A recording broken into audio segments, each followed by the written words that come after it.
Hello, everybody. It's me, it's Mira. Welcome back. Welcome back. I hope you guys are enjoying your day so far. I know it's a late stream. It's a late stream. I got caught up doing my banner for my Discord. And it turns out I didn't need a banner because I don't have the nitro. But that's okay, you know. Eventually I'll get the nitro because I made a cute banner. I mean, I guess. But I still need to work on the permissions and stuff. So hopefully I'll have that running up by, I want to say, what's today? Ooh, I want to say Friday. I'll actually get the Discord running. But for now, I do have pecan. Beacon Pines we will be playing today. I'm trying to. I was trying to hurry up and make my tea. I swear I didn't think I was spending that much time on this crazy banner.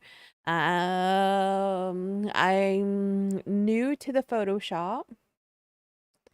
I never really. Well, I used Photoshop, but that was like a long time ago, and I didn't know changed. Things changed on Photoshop. Here we go. Let's go ahead and get into some Beacon Pines. I kept calling it bacon. I don't know why. Beacon, bacon. Yeah. Hold on.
Okay, I'm sorry.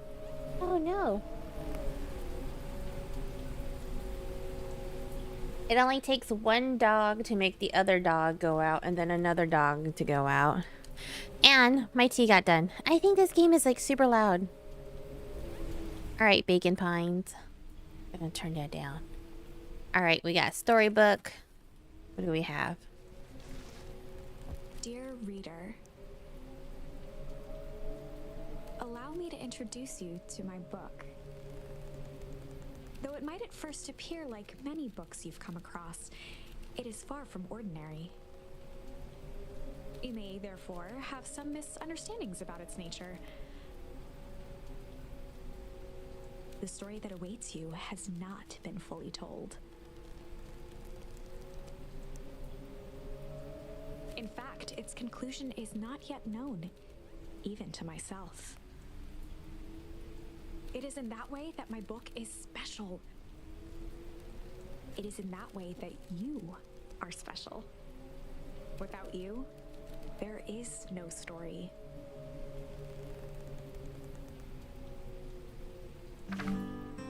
Chapter 1. Okay. What is chapter 1? Normal isn't what it used to be. This is a story about change.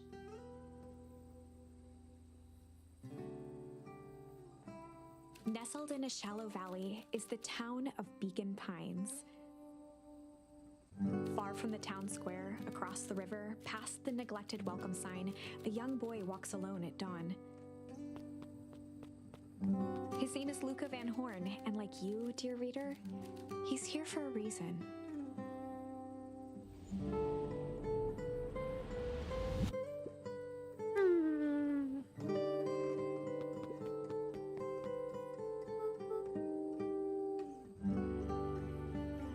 Hey, Dad.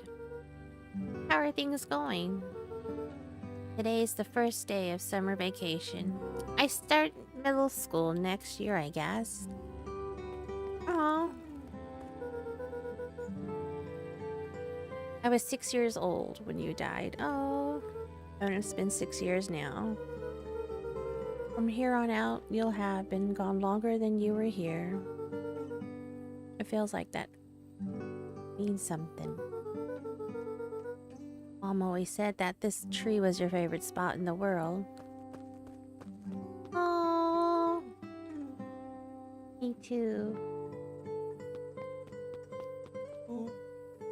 Hey, Luca.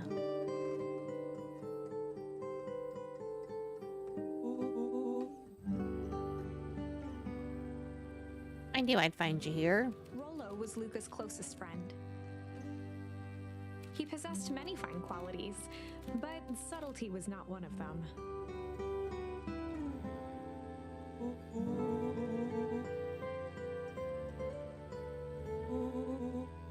And after I checked the pond and climbed up to the treehouse, then I knew I'd find you here. I finally noticed the tears welling in his friend's eyes, and the flowers on the grave.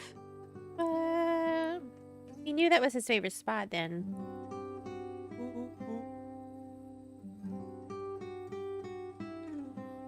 Oh yeah, right. You and your mom always did this on your dad's birthday. Yeah. I didn't know if you were going to keep doing it now that your mom's gone too. Oh great. Just kick more salt into the wound. He's not gone. He's just missing. Sorry, I meant to say since she went missing, she's gonna come back, Rollo. Of course she is. Okay, Dad. See you next time. I think I'm ready to get out of here. Okay. Sure, lead the way.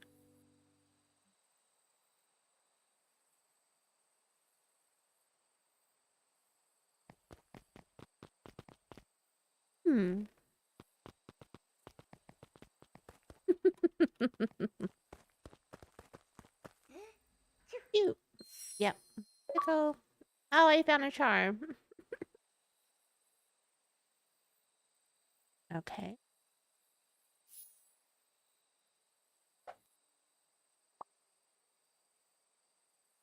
Wonderful. I had a good feeling about you from the moment you opened my book. That charm is a very special thing. Very special indeed. Keep hold of it for now. Its purpose will reveal itself soon enough.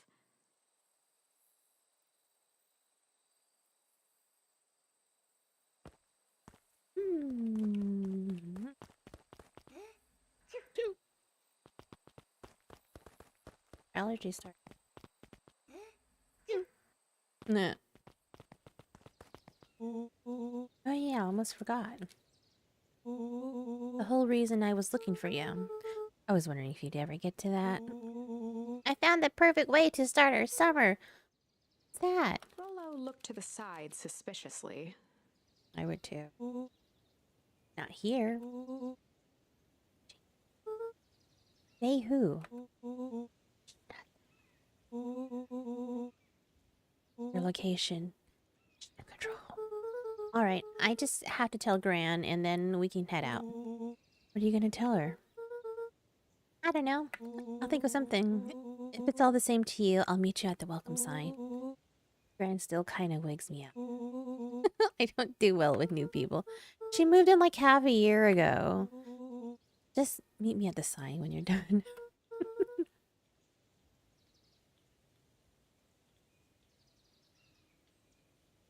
Suit yourself. I won't be long.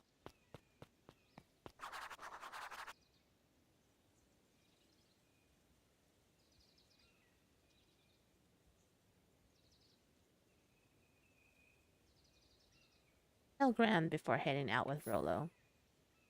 Oh my goodness. See. Dear reader, forgive me for this interlude. Remember that charm you found in the dandelion patch? There are more of those special charms to discover throughout Beacon Pines. This is like a super cute game. They've been known to reveal themselves to those who are willing.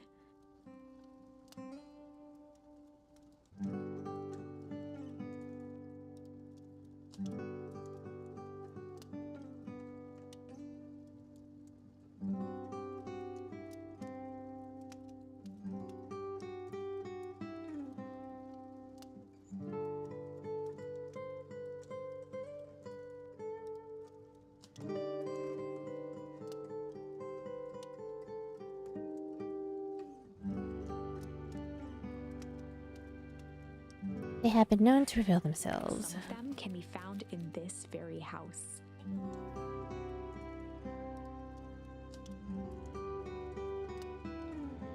Are we looking for charms?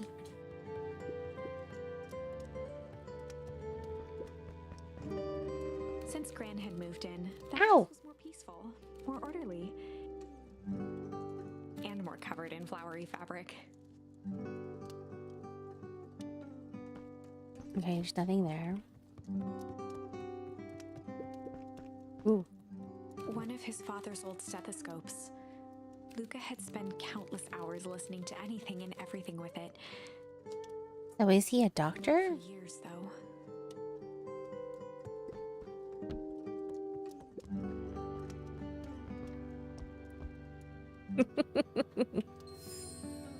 Wonder. Okay, we got that.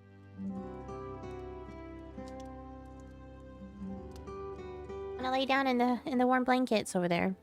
My older dog, he's 10 years old and he's not.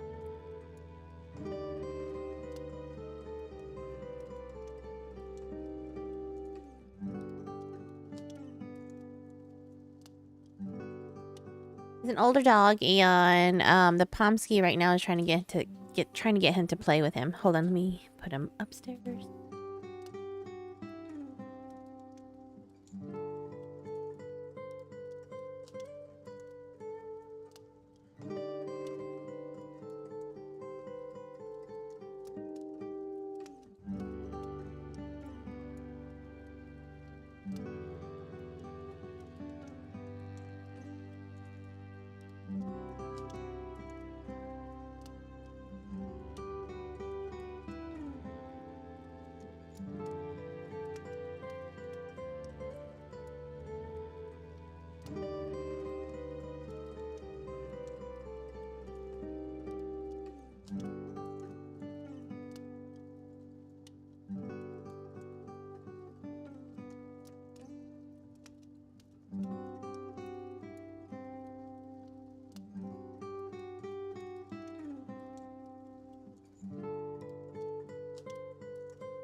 Okay, I don't know what he's doing, but yeah, I'll let him do his thing.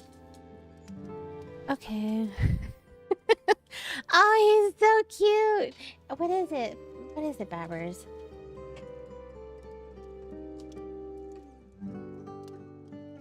Oh, he doesn't. You'll probably hear them.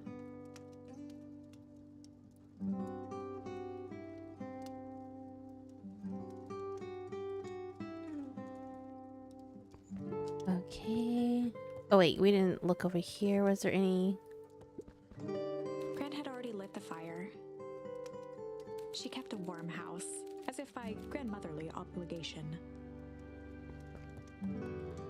Nothing there. Okay.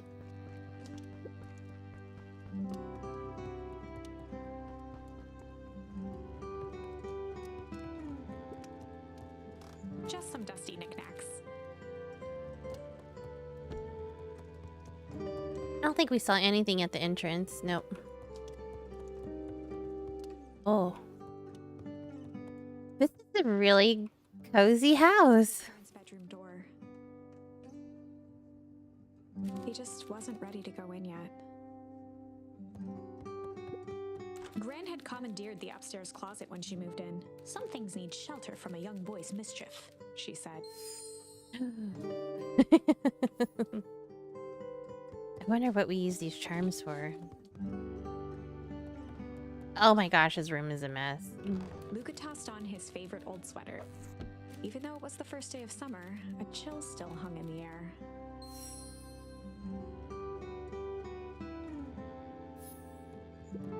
Gran's moving in meant that most of Luca's things had been crammed in the corner. Luca was somewhat annoyed by the situation. Oh, he shares the same room with his grandma. Oh, okay.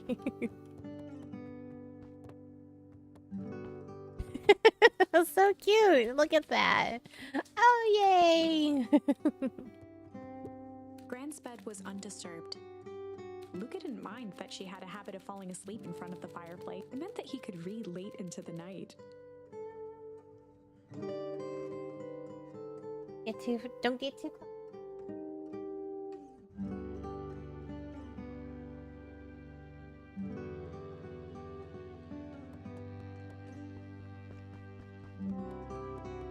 Okay.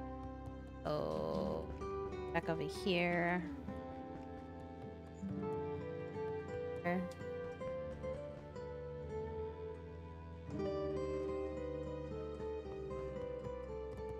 Don't put your monkey bait.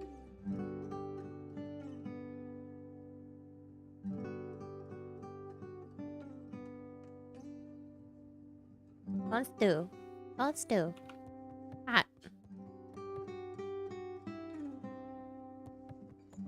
We can't open that door, and he was not ready to go into. Okay, so we're gonna go into the kitchen. This is a cute little house. Oh my goodness. An array of prepared meals crowded the refrigerator, each labeled with a day of the week. Better close that. We're not. A pair of dull scissors, a broken can opener, a mostly empty bottle of glue, and some loose string. Junk drawer. Yes, I knew it.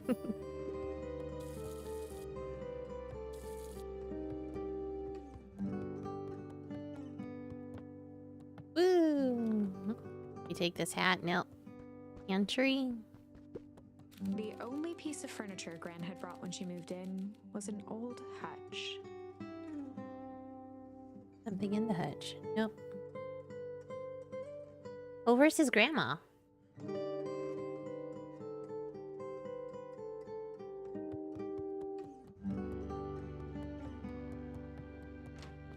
Oh my! This is quite exciting! I am now certain that you are the one I've been waiting for all. You'll recall I was a bit coy regarding the use of charms earlier. Excuse me, I tend to have a flair for the dramatic. You are about to encounter your first turning point. There are certain times in this tale when everything hinges on a single word. Step forth, dear reader.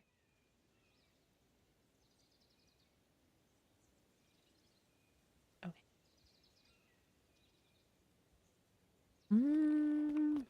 the other hand, I suppose there's no reason to rush things. Gran will be waiting when I Ow! return.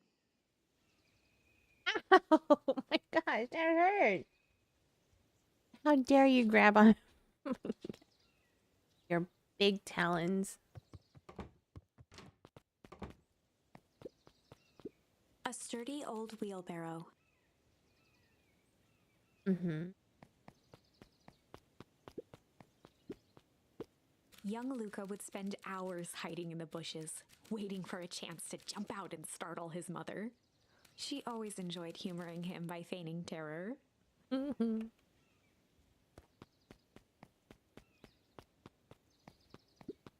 A beginner's guide to gardening laid open on the bench.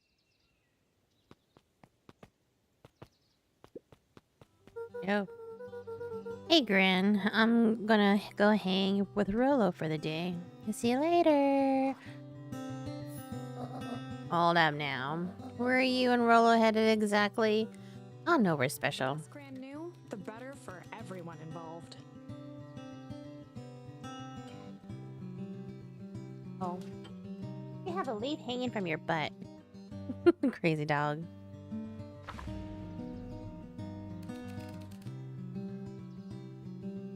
Gran raises an eyebrow. Where are you and Rolo headed? The less Granny knew. Okay.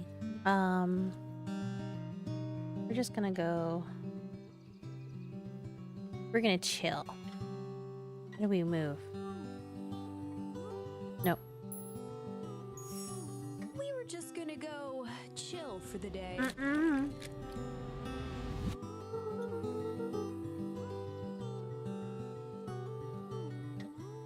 Okay. The best lies are built on truth. We stick to what we're good at. We'll make sure you are done chilling in time for supper. Easy. Okay. Impressive. You've managed to navigate your first turning point without too much of a mess. That is the power of charms. Okay. A single word can change everything. I think it's time to introduce you to the Chronicle. The Chronicle. What is the Chronicle? The Chronicle is a record of the decisions you've made. You can see the turning point which has been revealed. At any time, you can use the Chronicle to go back and invoke different charms, creating new branches. Okay. Luckily for us, this is the one and only turning point where the charms won't dramatically alter fate. Oh God. Okay. It's the perfect opportunity to experiment with rewriting things.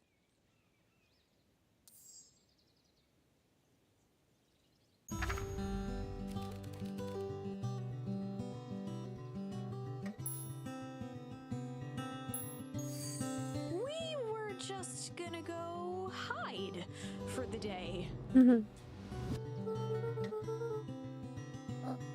Hide? Additionally, when one is trying to hide something, they avoid literally using the word hide. Well, I just put that charm down.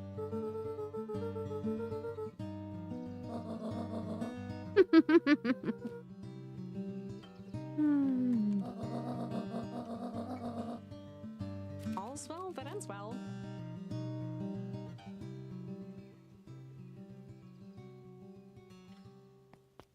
So, okay.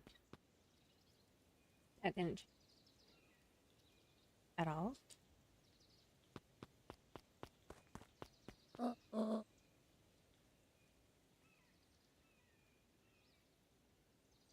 Oh, and Luca.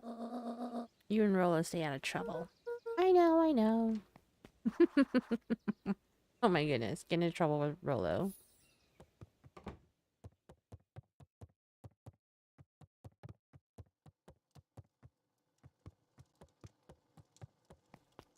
That is like a really cute place to be.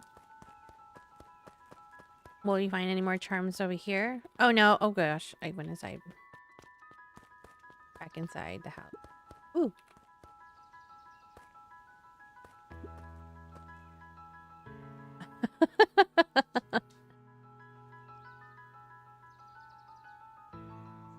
This being is so cute. Baby deer. Come on, come on. Woo! Dang it, Rolo.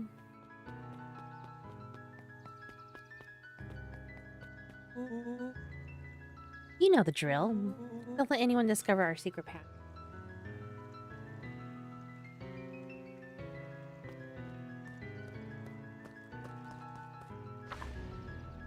Two. Welcome to Beacon Pines. For many years, this valley had been a small mining outpost. It wasn't until Sharper Valentine built his fertilizer company that Beacon Pines was established. Over the next 30 years, the town had grown and prospered. Until the foul harvest and his sudden death. Hmm? In the 6 years since, everyone was simply trying to get by.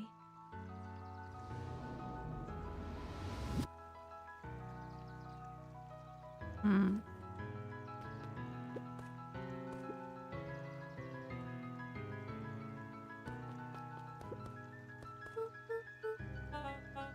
William Kerr was the CEO of Perennial Harvest Company. He had become a fixture around town over the past few years. After the failing of Valentine Fertilizer, the town was hungry to welcome a new source of employment. Excited for the big festival? Sure. And now, when I was your age, there was nothing more exciting than a town festival. The food, the music, the dancing. Sounds pretty alright. You're gosh dang right it is. I'm looking forward to letting off some steam myself. Make sure to invite all your little friends. I couldn't keep Rilla away if I tried. Excellent. Sorry, Luca. I've got to get back to the proverbial rhinestone.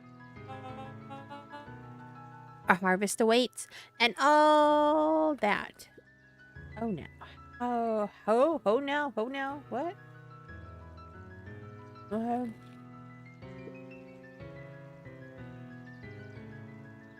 The left side's a little low. Sorry, Mr. Van Horn. I can't talk right now. Very busy with preparations. Augustus Valentine was not busy. See? Oh, sorry, Gus. How many times do I? It's Mayor Flustered, Gus instinctively loosened his tie. Keep up the good. I briefly attend to a concerned citizen. Huh? It's nothing. Keep at it. All right. What can the mayor of Beacon Pines do for you today? Oh, just saying hi, I guess. Huh. Well, good day to you too, young Mr. Van Horn.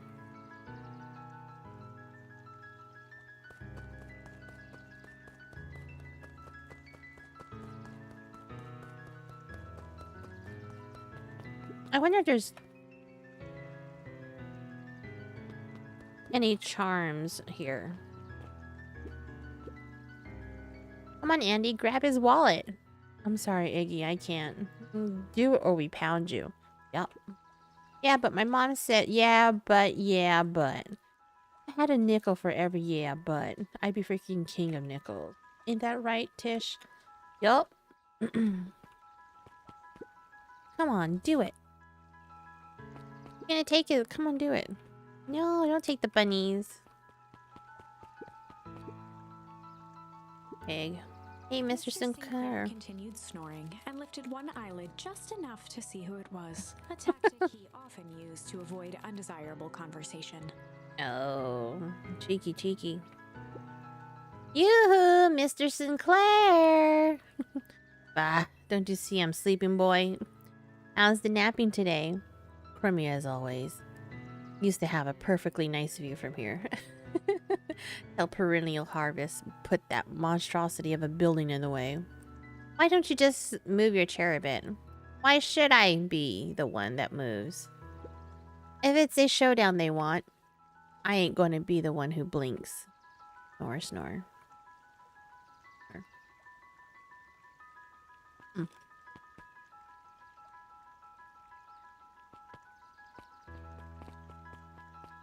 Okay.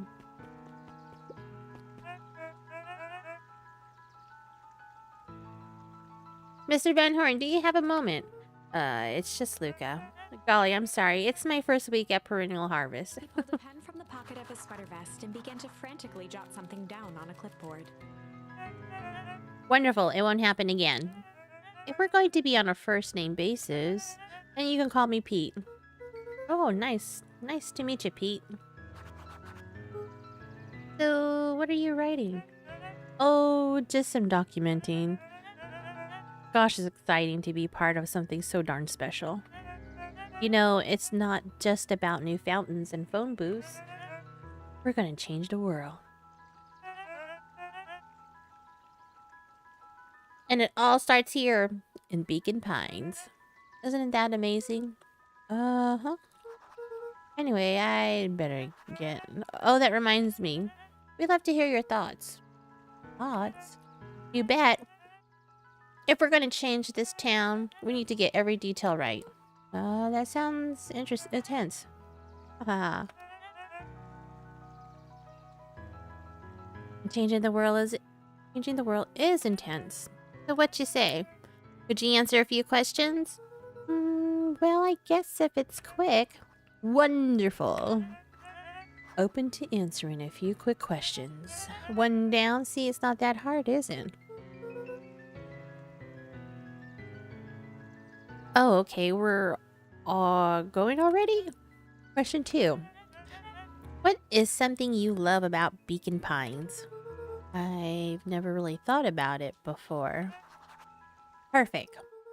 It's the only place I've lived. See, that wasn't so painful. Pete stopped scribbling and glanced up from the clipboard.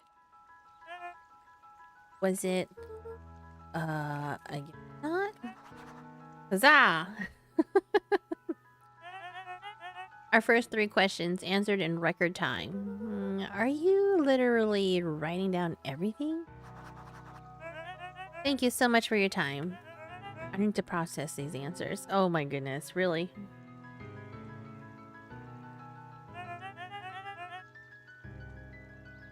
We can save the rest of your thoughts for later.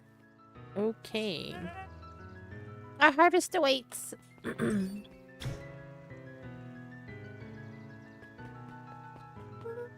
Oh, right. Roller's waiting up in the treehouse. Okay, never mind. Gots to go.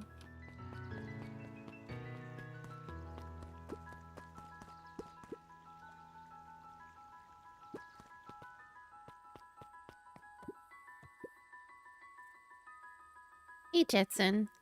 Is the line playing any tunes today? No bites this month, I'm afraid. To think of it, I can't remember the last time I reeled one in. But hey, it was never about the catch. This is where I come to think. Yeah, that's what my dad used to do here. That reminds me, if you ever want his chair back, I've taken to standing recently. Keeps me from falling asleep at the reel. You don't mind? I think it should stay. Not at all. An empty chair makes for a greater listener. Whenever Luca saw his dad's chair by the pond, What kind of... What? Oh my goodness. It's called Beacon Pines. It's, I really thought about it. It was a thrill, a psychological thrill.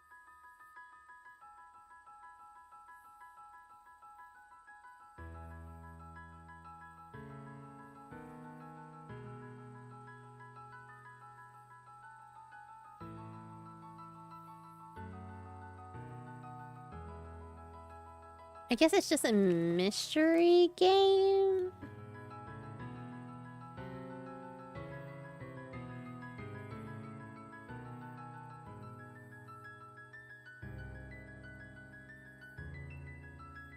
it reminded him of the days they'd pack up a couple of sandwiches and fish until sundown.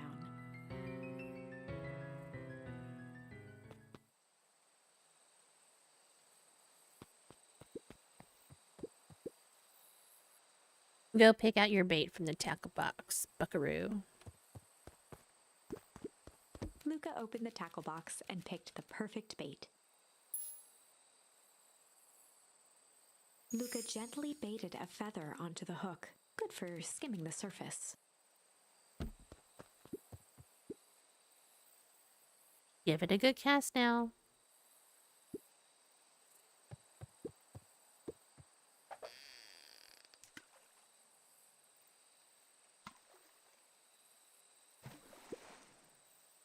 You'll have to reel it in a bit faster, or your catch will lose it. Eh.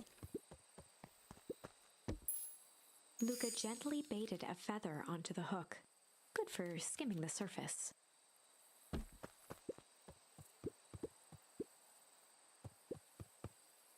How do I...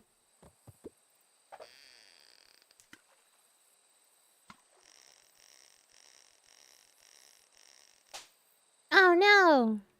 Easy there, buckaroo. You don't know your own strength. Luca gently baited a feather onto the hook, good for skimming the surface. Good for skimming the surface.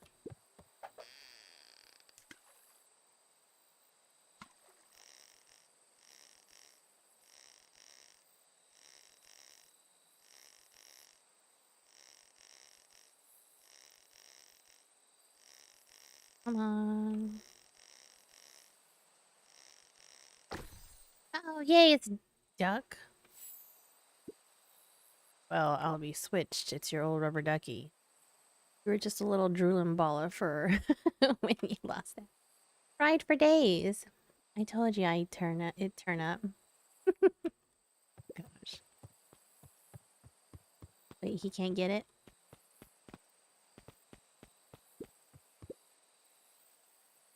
Let's try the other bait. Luca tied a shoestring to the hook. Seriously, he's just...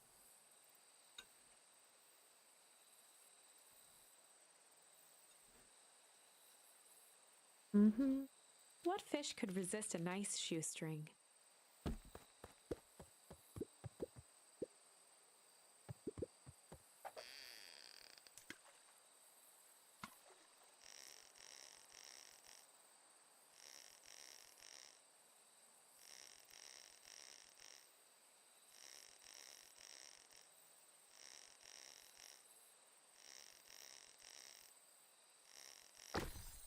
Okay.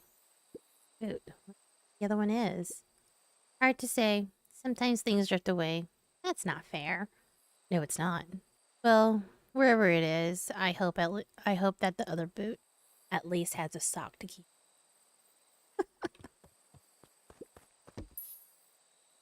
Luca gently baited a feather on, good for skimming the surface. Good for skimming the surface.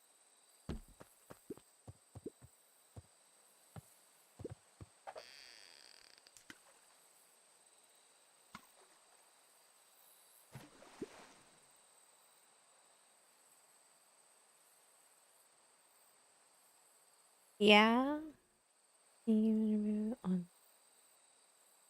Oh, okay. Wait, what did that say?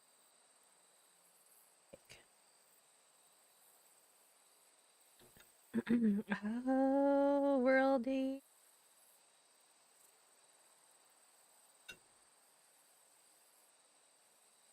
I will ask later. Oh no.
Sorry.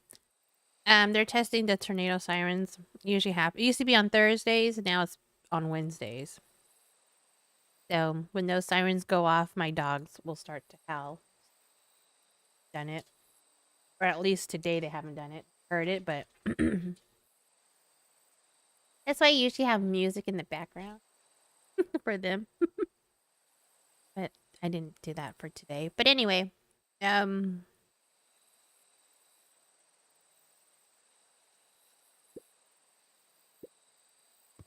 okay, I lost.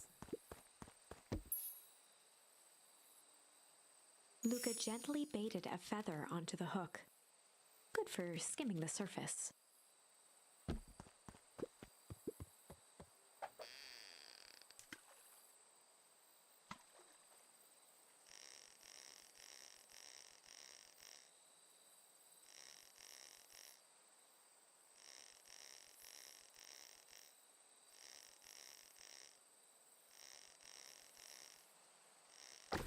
Oh, another duck.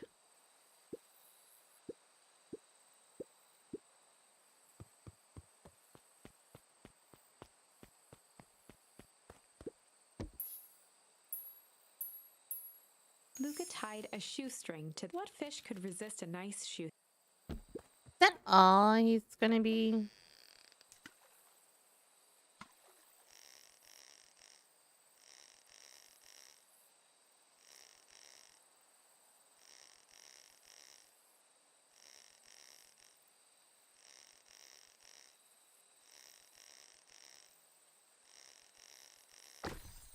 Shoe.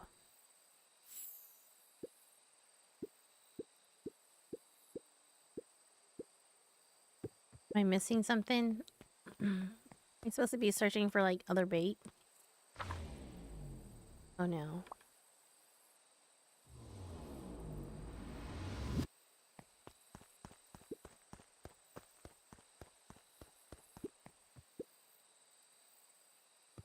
But, but the bait is BS. The bait is BS. Let's go B. Um,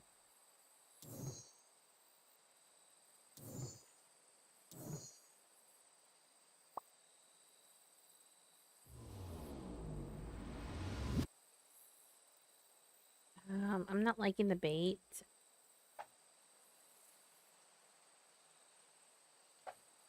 With Rolo because we're stuck in the pit. Hmm.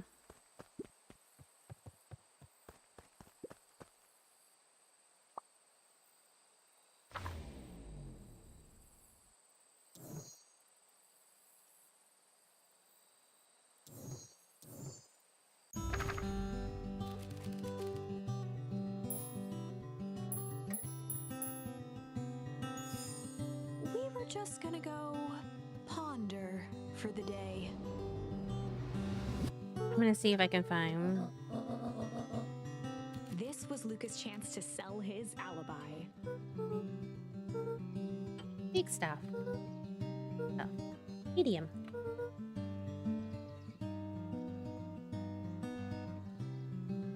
Mostly medium pondering.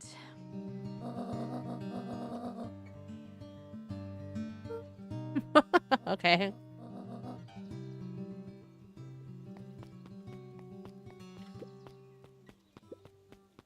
Other stuff? Oh, she said.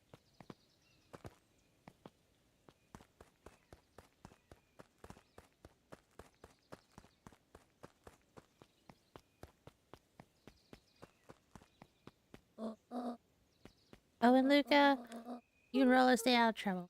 I know, I know. Get into trouble.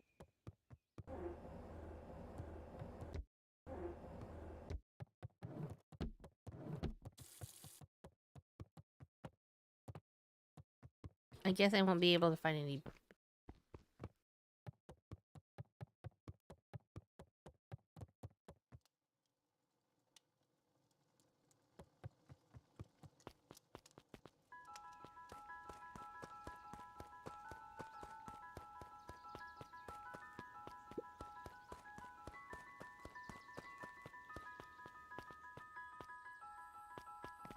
I'm gonna go over here.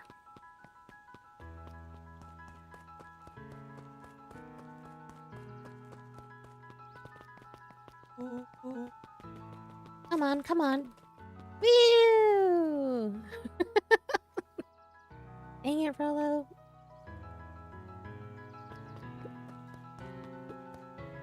For a town that saw few visitors, the welcome was perhaps more grand than necessary.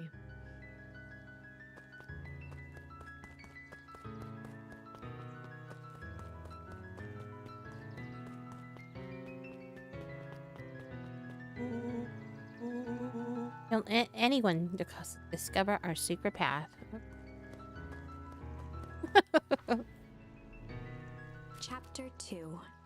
Welcome to Beacon Pines. For many years, this valley had been a small... It wasn't until Sharper Valentine built his fertilizer company that Beacon Pines was established. Over the next 30 years, the town had grown and prospered until the foul harvest and his sudden death. In the 6 years since, everyone was simply trying to get by.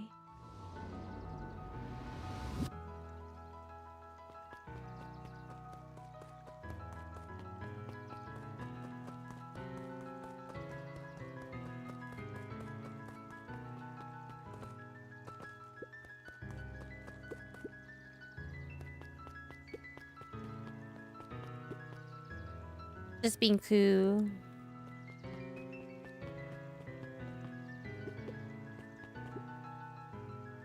Come on, Andy, grab his wallet. I'm sorry, Iggy, I can't. Do it or we pound you. Yep. Yeah, but my mom said, yeah, but. If I had a nickel for every yeah, but, I'd be free king of nickel. Ain't that right, Tish? Yup. That wasn't a Ugh. Mr. Van Horn, do you have a moment? It's just Luca. We did this. From the pocket of his sweater vest and began to frantically jot something down on a clip. That's nice. Wonderful. It won't happen again.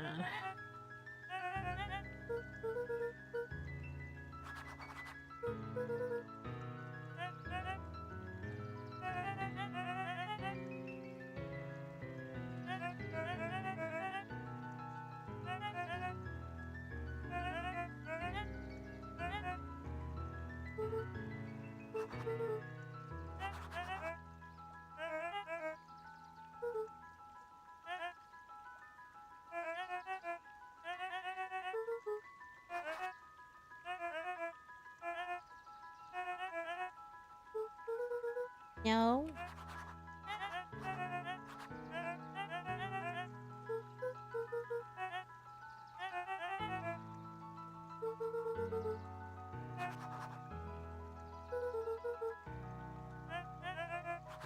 Pete stopped scribbling and glanced up from the clipboard.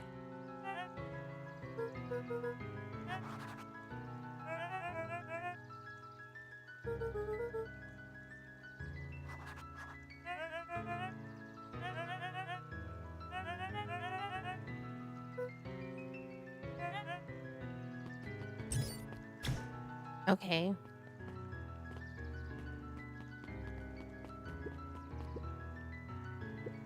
Mr. Sinclair continued snoring and lifted one eyelid just enough to see who it was, a tactic he often used to avoid undesirable conversation.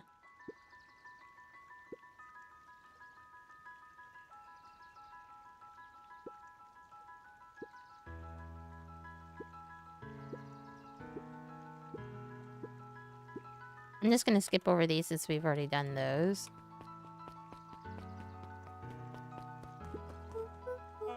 William Kerr he had become a fixture around. After the failing of Valentine fertilizer, the town was hungry to welcome a new... Is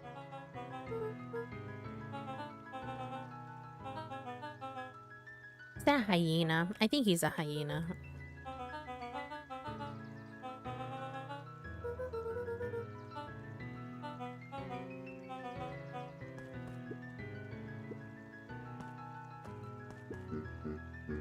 Mayor Puppy dog. Flustered, Gus...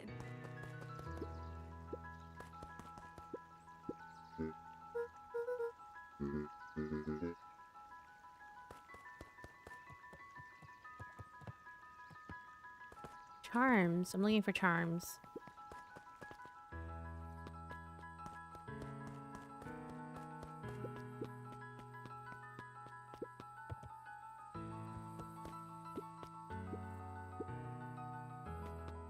I'm assuming you're supposed to get more charms to go and ponder with. The boys had a good thing going. As long as they kept old Jeff happy, they had an endless source of precious materials to add to the treehouse.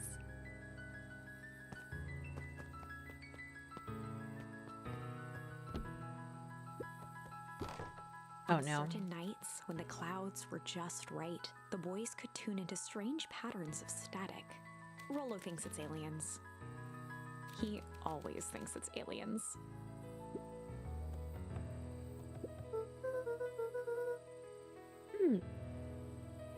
Okay, what's this top secret plan to start our summer? So you know the abandoned warehouse by my place?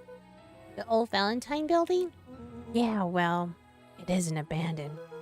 What makes you think that? Get this. Last night, it was glowing. Glowing? Are you sure? Kinda. That place has been empty since the fall harvest. Yeah. Who would have even want to poke around that place? We would, Rollo. We would. Wait. It's just a busted old warehouse. I just meant we could do some research at the library. You want to actually go to the warehouse? What do you expect to find? Answers. My mom's out there somewhere.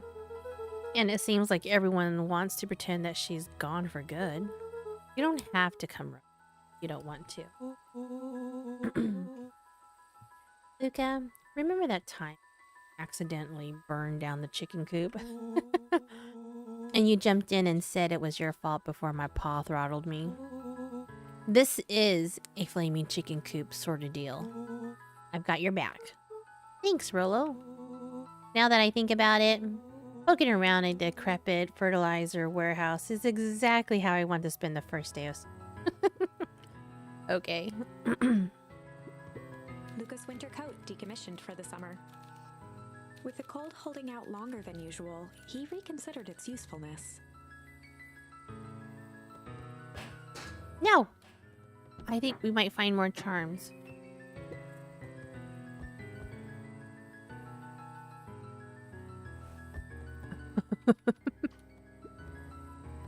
This is like super cute. After Luca's father had passed, Rollo became obsessed with them building their own Hank atomic star scraper. It was some time before Luca realized it was Rollo's way of keeping him occupied.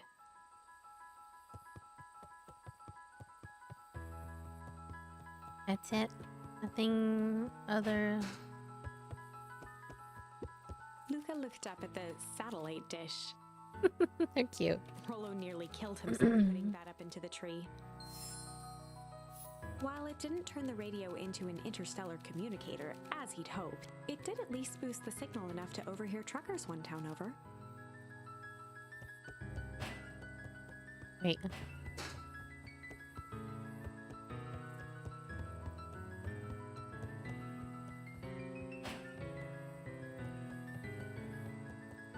I don't... Okay. Cool. Be cool area.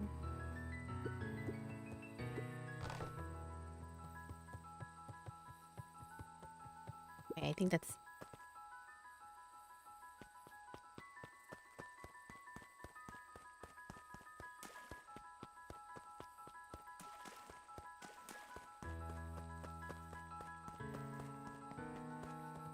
No, we don't want to go. No.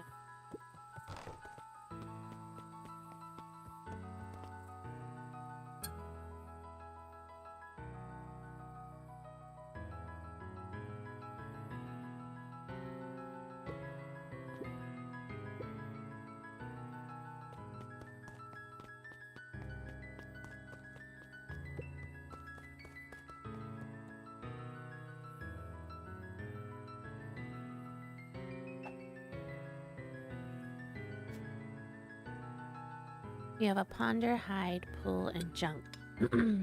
Hill.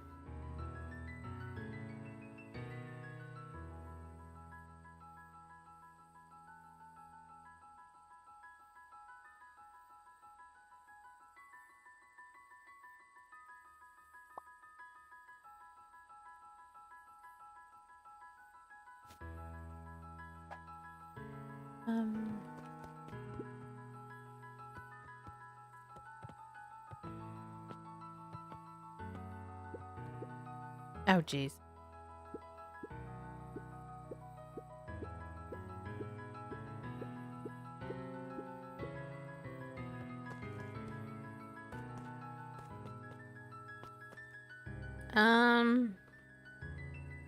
Let's wait on this chair. Because I'm pretty sure we'll find more charms. But where's Rollo?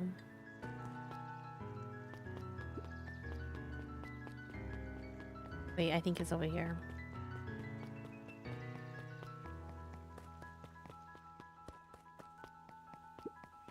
The road leading to Beacon Pines was long and a sort of natural barrier for the impatient.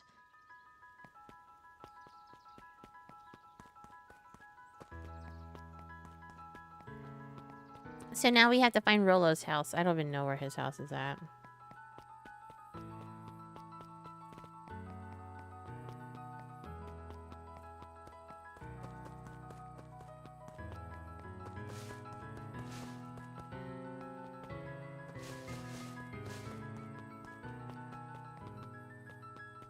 Okay.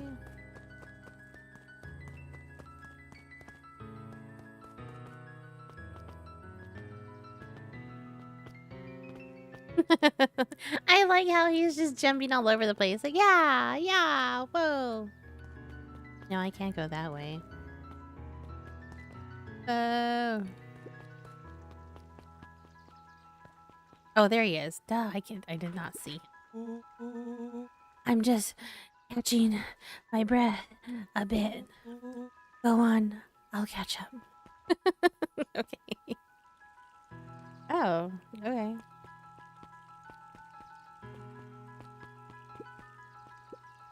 Last Chance Diner. Oh, who's this? Holden Wilder ran the local paper of record, the Beacon. Hey, Mr. Wilder. Morning, Luca. What's the day have in store for you? I was wondering if you heard any news about... News? The Beacon knows the news. That needs knowing. Any news about the old fertilizer warehouse? Nope. Oh. Rollo thought he saw some lights there last night. Rollo ought to be careful poking around that part of town. The winds of change are blowing, and change is a dangerous animal. Change. Okay, so we got more charms. Luca, just the fill I was looking for. Hey, Roxy, what's up? Right. Rendezvous with Roxy. This is an important turning point. The first time where your charms will change the course of fate.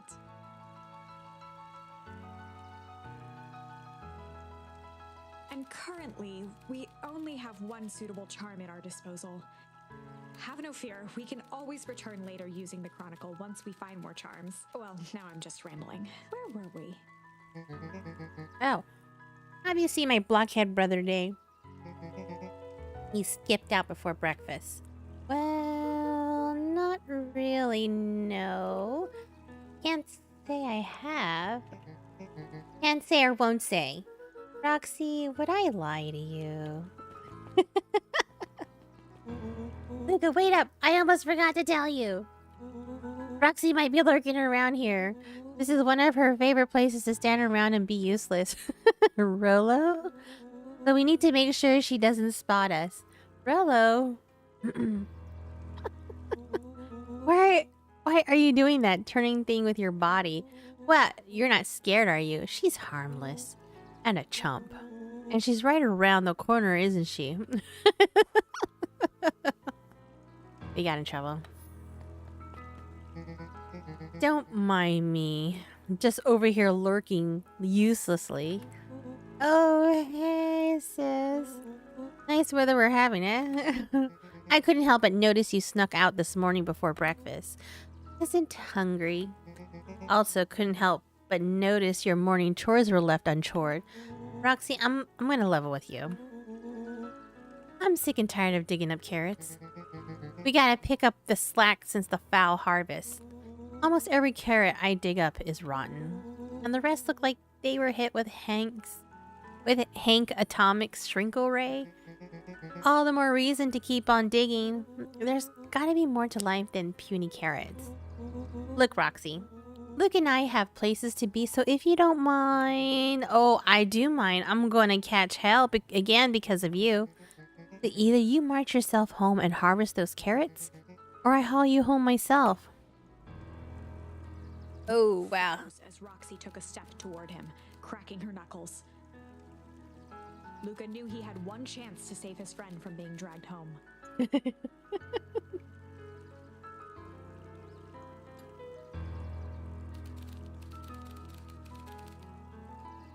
In the past, he found the best way to deal with an enraged Roxy was to be a little...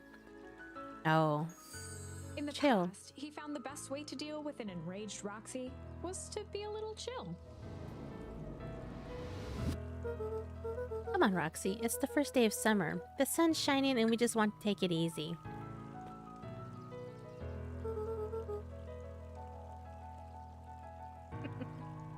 Let's leave tomorrow's problems for tomorrow. That's great and all, but Brilla's problems have a way of becoming my problems. And Paul always says, tomorrow's work is best left for yesterday. March, you cats. I expect a full report about the Valentine place. Full report! Okay. So, Fitz, what are you up to this lovely day? Nope. Coo.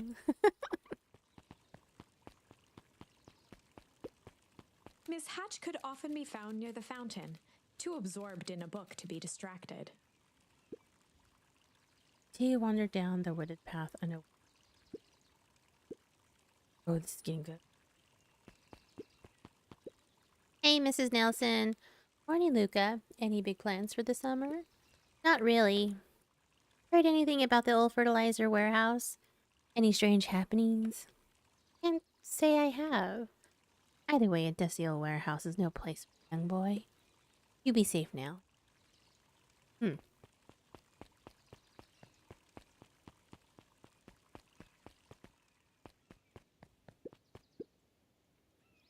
Piper? Oh, hey, Luca, what's up? You know, it's summer break, right? Of course. And it's like the morning, correct?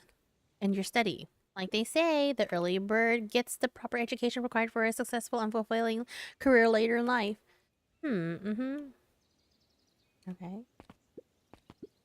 Hey, Zariel. Hey, Luca. Would you please tell this lazy help out in the cafe? Zariel would like you. Luca, let me give you a little gem of advice. If you never do what you don't love, then you'll never work a day in your life. Wow. You're really setting the kid up for success. Really?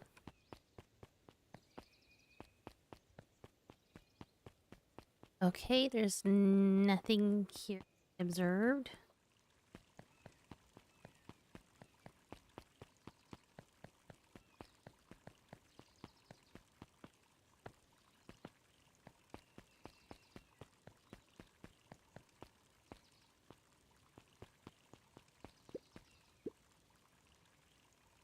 Harper Valentine, founder of Beacon Pop.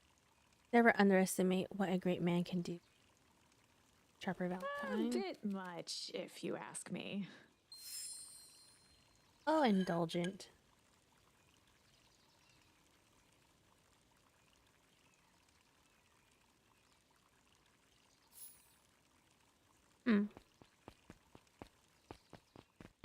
Oh, wow. Hey, Solomon.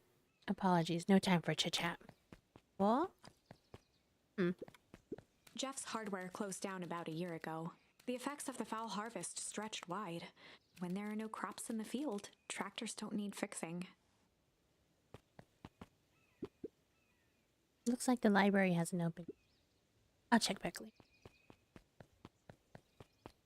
Who's this puppy dog? Oh, look at my boy. Hold up a tick.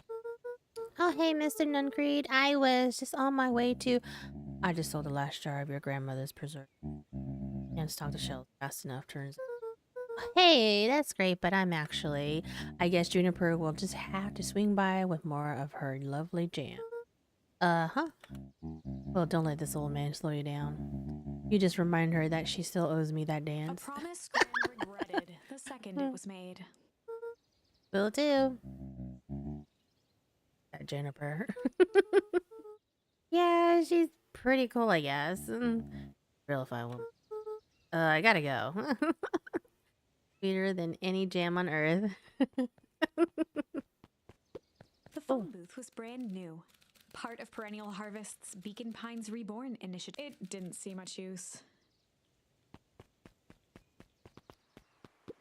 Hey. Oh, hey, Luca. Hey, Joey. How's the bug hunting go? Not great.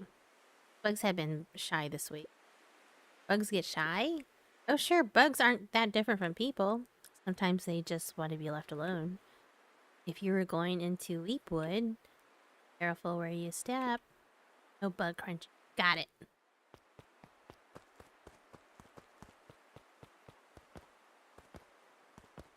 Yay! Oh, no. Luca peeked up at the beehive. It appeared to be deserted. That's... Oh? After the foul harvest destroyed their wealth and reputation, the Valentines shuttered off their estate from the rest of town.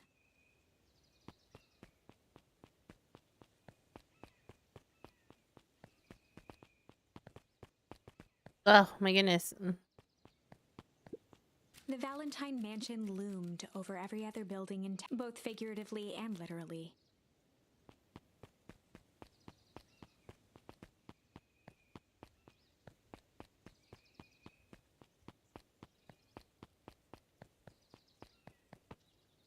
What's this here? Coming hang. Okay.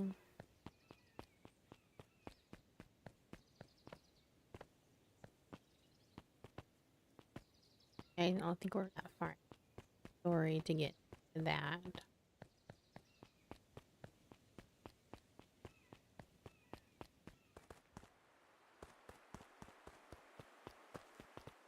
The path led into a small hollow at the edge of Weepwood. Okay, no turning back now. No. Caution, electrified fence. Is that sign new? The fence thrummed with a gentle electric buzz. Okay, so what would Rolo do if he was Luca here? often asked himself what Rolo would do, so that he could rule out that option. I'm definitely not touching that. Yeah, we're just gonna take a...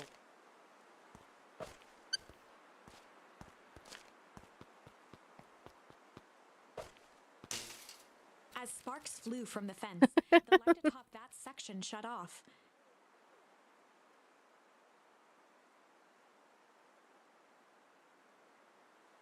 We're not gonna go there. 2 bulbs remained. Yeah, we're gonna wait. Nope. Luca knew that if he gave up now, he'd never hear the end of it from Rolo. But I need to gather information first. Oh, no, I can't leave?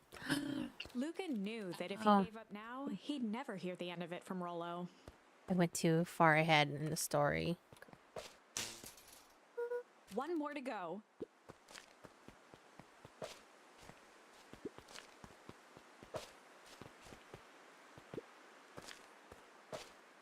I mean, this can't.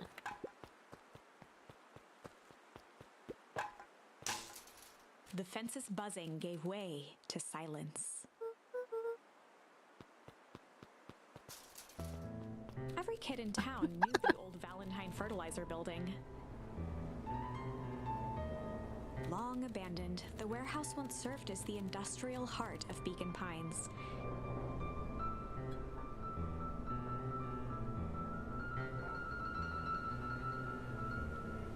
Now, it stood only as a reminder of things left behind. The dormant building showed strange signs of life.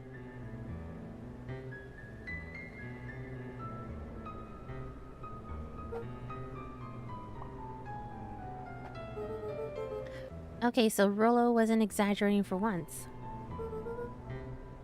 What's going on here? There was only one way to find out. No, you don't need to find out.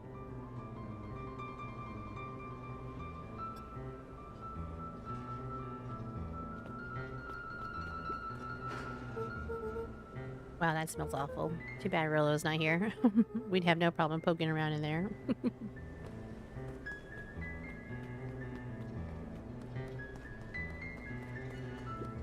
The hose emitted a subtle sound. It was actively draining some kind of liquid. Hmm.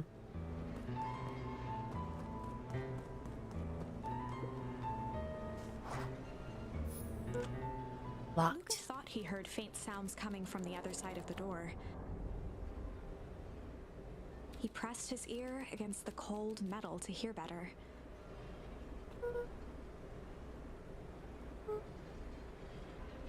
The sound of footsteps grew louder.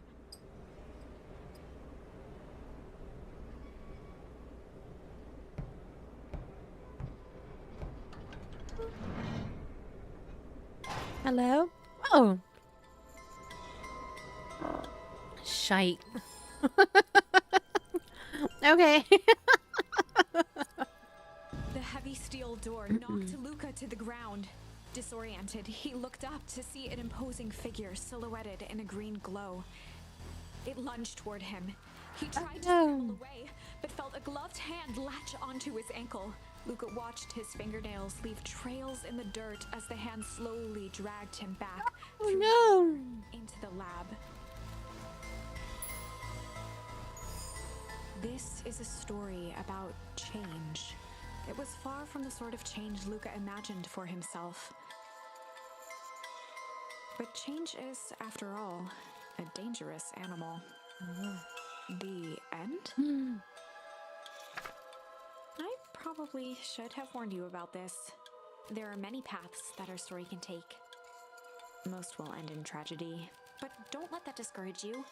We will find the ending that this story deserves. I just know it. From here on out, a charm will have a check mark when it's been used to its full potential at a given turning point. Now, let's try something different.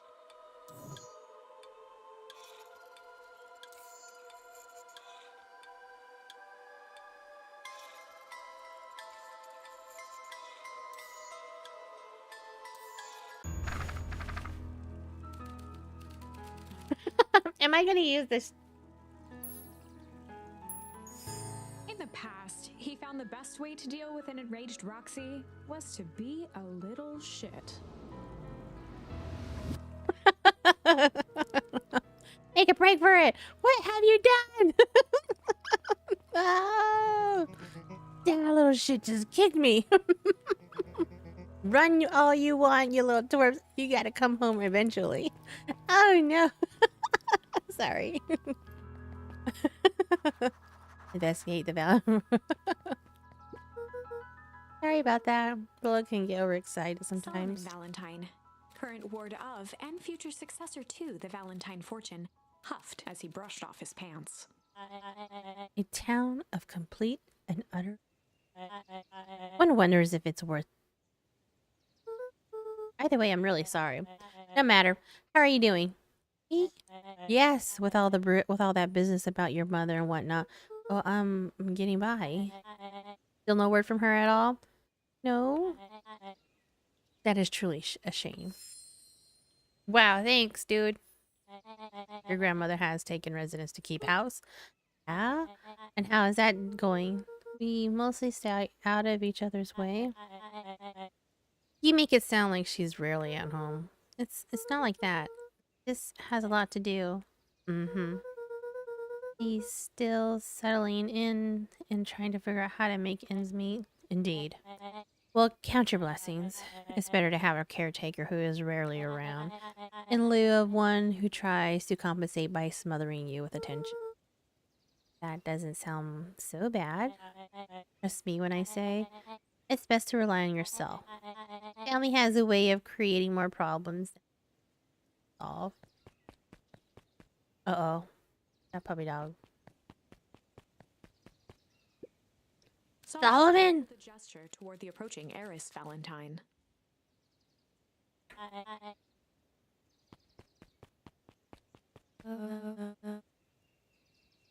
Do not wander off like that. I'm much too busy to be looking all over for you. Apologies, Eris. I was just taking a stroll through town. Strolls are for commoners. You're a Valentine now.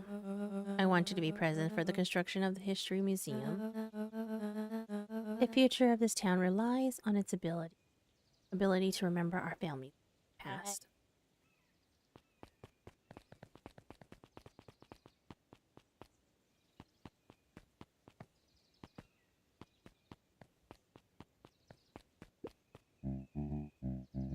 Look at my boy. I'm in a hurry right now.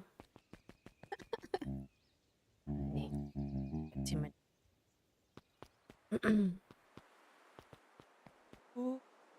I win. Little help. I am the champion. We were racing. Did that road get longer? Like anything ever changes around here. It seemed longer. You're just lightheaded from the run. You really need to pace yourself better next time.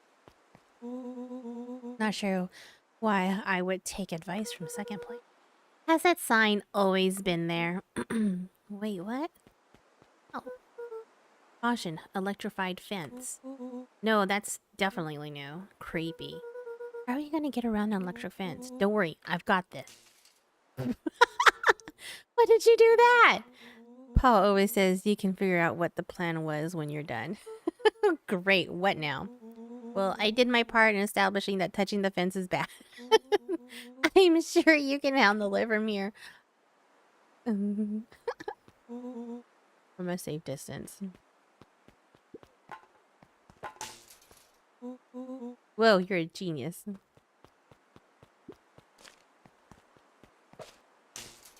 I think that did it. Luca, you never failed to impress. So cute! As the glowing windows of the old warehouse came into view, Rollo began to bounce excitedly. Check it out! Dang, Rollo, you weren't exaggerating for once. Was there ever any doubt? This definitely needs investigating. Good thing 2 ace detectives are on the case.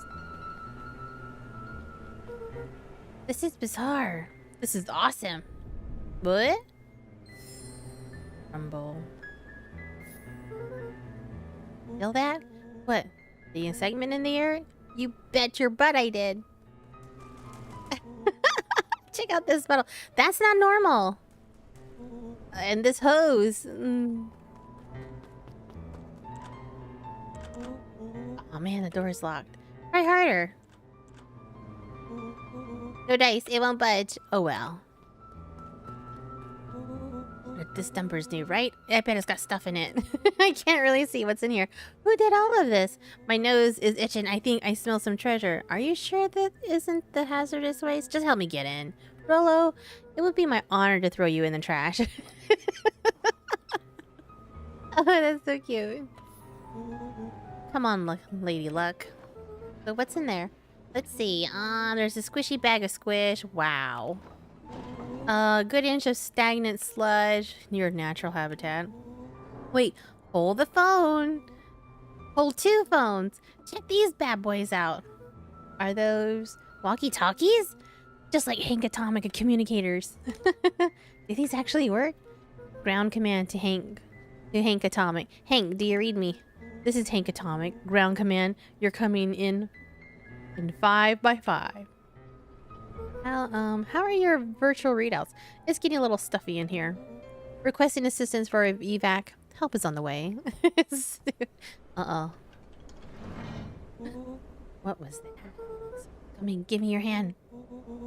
I'm trying. My hands are covered in squish. Woo! Get over, I'm coming in. Oh no. Eh?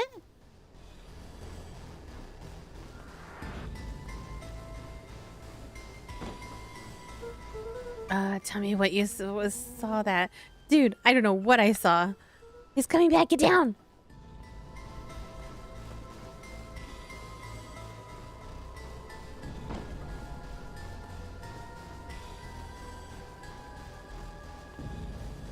The boy sat petrified under the weight of the bag. Oh god, tell me that's not what I think it is. Luca, do you know what separates run-of-the-mill detectives from ace detectives? A ridiculous hat? When the chips are down, ace detectives dig deeper for the clues. Frowned at the large sack which burdened them. Aha! Snapped off a tag from just within a small zipper opening in the bag. It's some sort of badge or something. What's it say? Held the badge up to a faint shaft of light within the dumpster. Dr. Prescott, Deep Engineering. It's a name tag? Who would throw a bag full of slimy old name tags?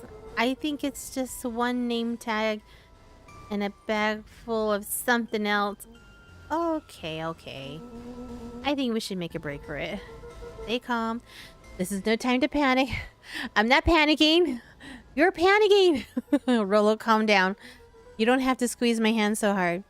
Dude, I am not holding your hand. Quit messing around. What other slime-covered hand would be in here? Ooh.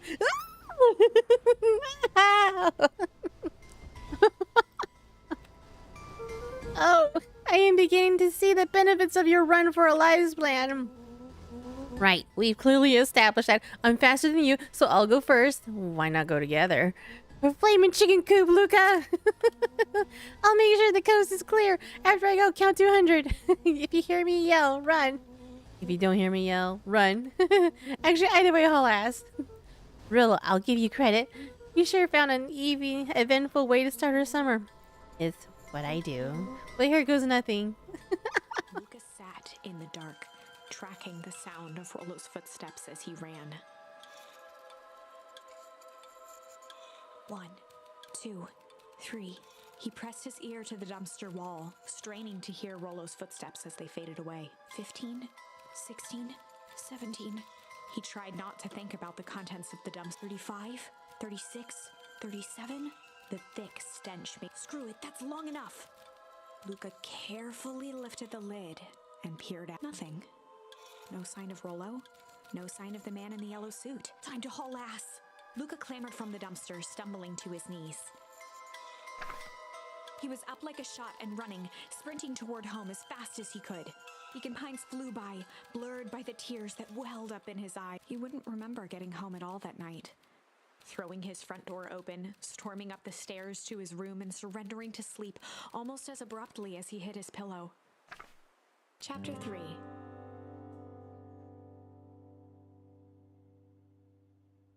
Finding a friend. The next morning, it was quieter than usual at the breakfast table. Only the sound of silverware and chewing interrupted the awkward silence.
Gran's brow furrowed.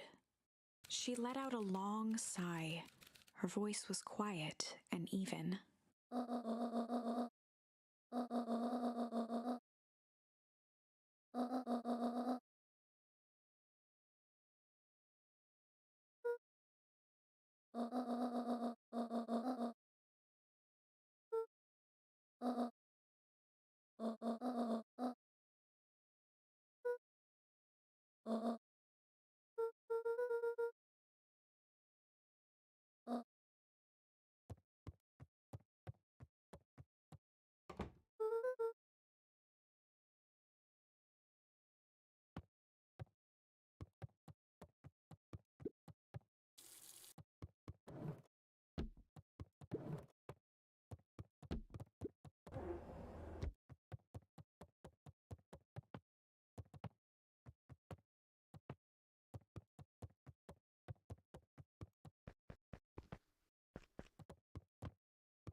faint electronic sound floated in the air.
A pit formed in Luca's stomach.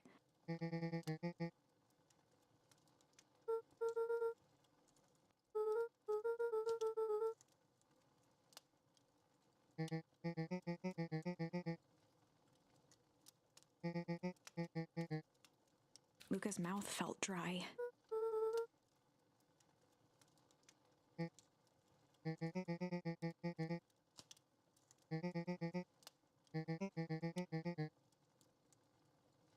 Luca could feel his heart beating in his throat.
Toby looked up from the clipboard excitedly.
Kato volunteered at the library during the summers.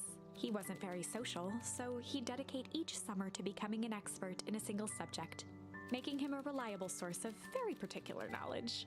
If you were to ask Kato something he didn't know, he'd escape into the dusty old bookshelves and return with just the right thing. Kato was lost in his reading. Luca crooked his neck to see the title, Introduction to Melitology.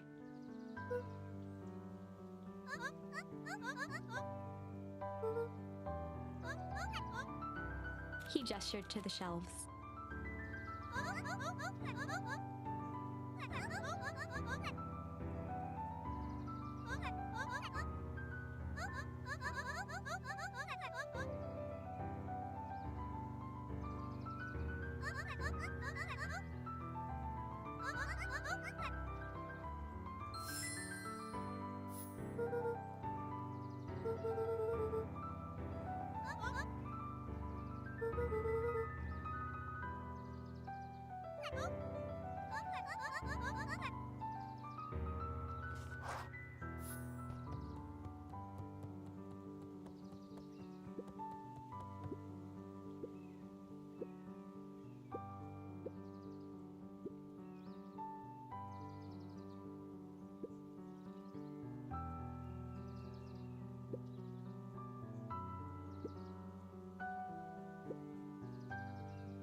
The bottom corner shelf was a dusty array of thick science books. Only one binding was clean enough to read: Cellular Biology and the Chemistry of Mitosis.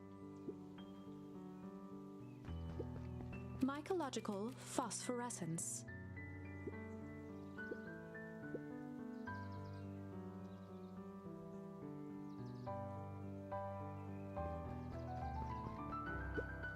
The entire top level of the library was devoted to most of which were Hank Atomic and the myriad of lesser revered spin-offs.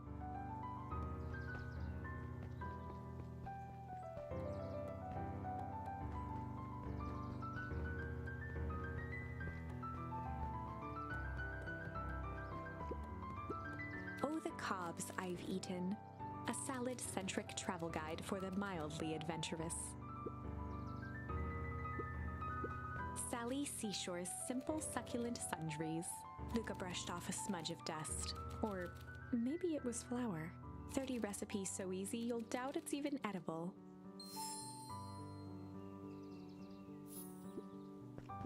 A peek behind the curtain. The methods and ruminations of Patrick C. Montesquieu. One of the greatest acting minds of our time. By Patrick C. Montesquieu.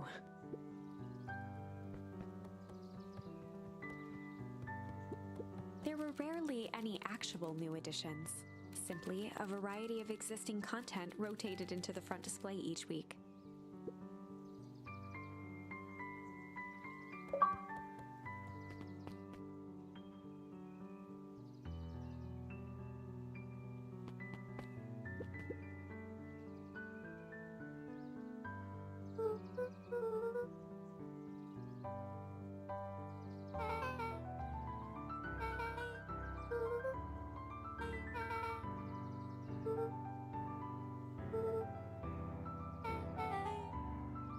Beck's family moved often, giving her little time to establish any real connections. She would tell you she prefers it that way.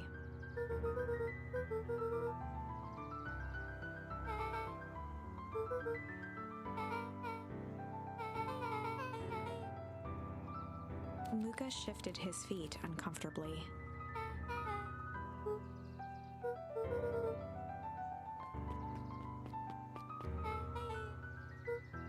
Beck pulled a coin from her pocket.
Luca felt a chill as he approached Beck.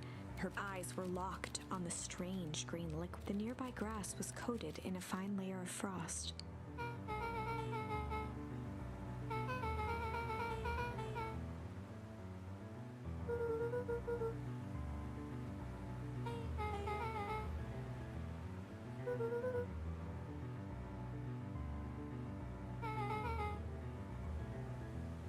Luca watched as Beck dipped a broken tree branch into the goo. Beck's eyes widened as flowers grew from the dead wood.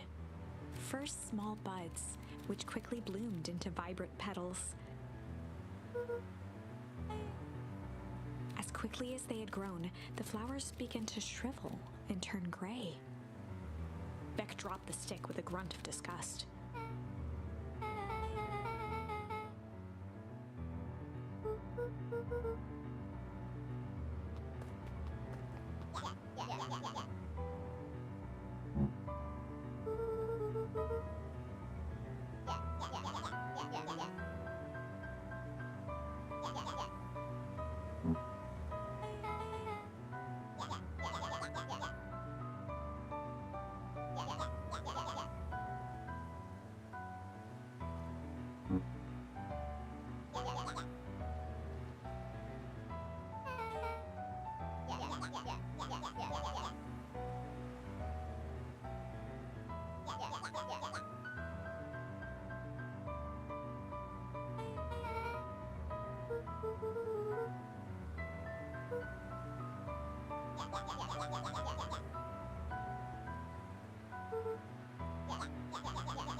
Iggy took a step towards Luca, his sneer lit by the glowing puddle. Beck could see tears welling in Luca's eyes, his fists clenched. Some things about Beacon Pines were very different from the city, but a bully from a hayseed town is really no different from a city bully. Beck took a deep breath and thought.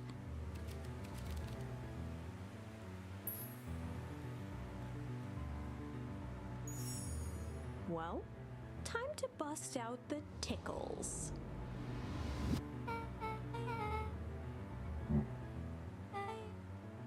Beck lunged forward and began to tickle under Tish's arms.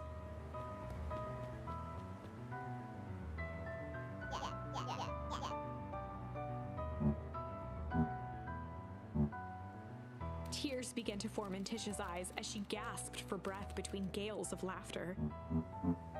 Beck redoubled her efforts until Tish finally had had enough.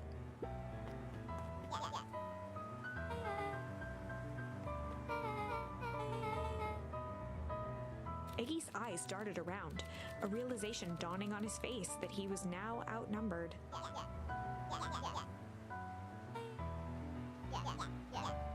Iggy kicked at the puddle before making his escape.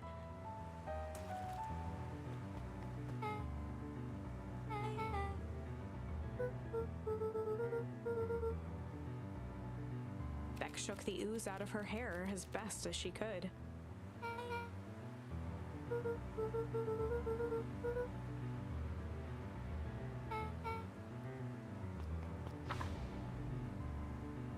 Chapter 4. The Best Policy. Luca paused for a moment, catching his breath. He'd only just met Beck, and somehow he already managed to drag her into this mess. Hopefully he could make it up to her. But finding Rollo was his primary concern.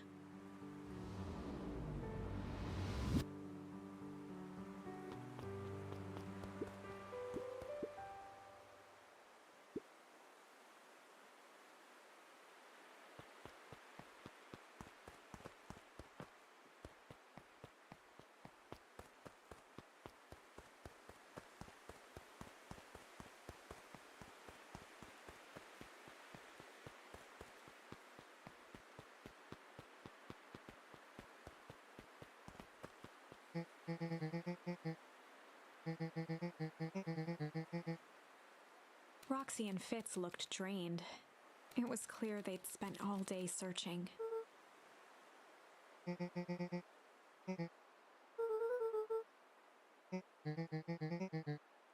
Roxy's temper could often be dismissed as the impatience of an older sibling, but this was the most intense Luca had ever seen her. Her eyes were wild and unfocused, looking straight through Luca. In a torrent of rambled words and tears, Luca broke down.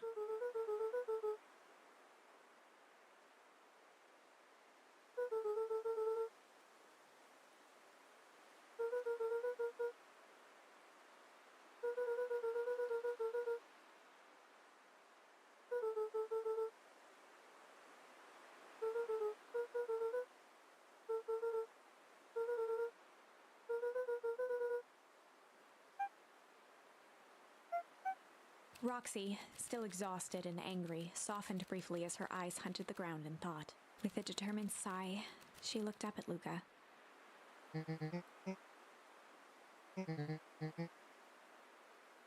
Roxy drew herself up.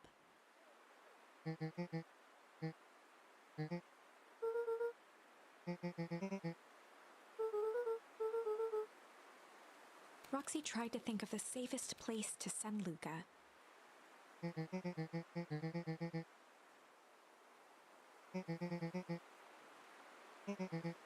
Luca wiped his cheeks and gave a quick nod.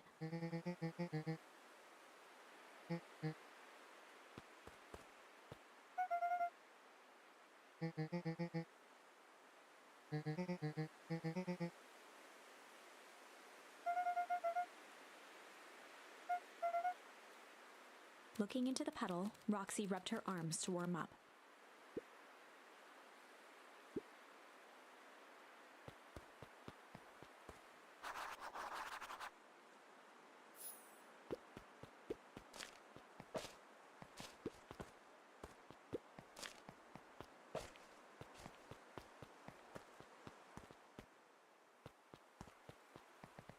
Mr. Nuncree jumped with a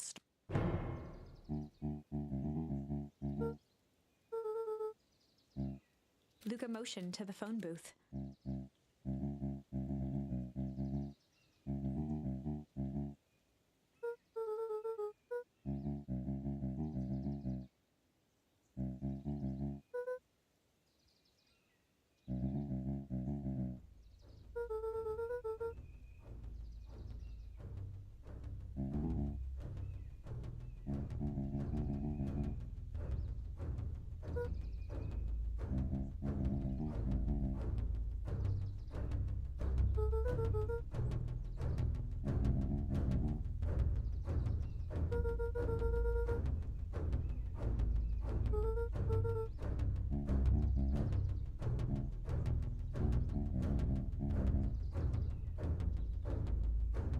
Mr. Nuncreed gently placed one of his substantial hands on Luca's shoulder.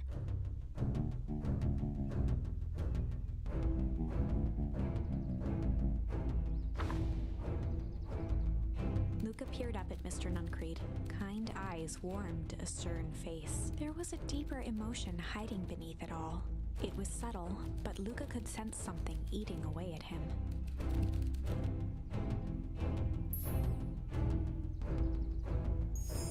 There was a shame lurking behind those eyes.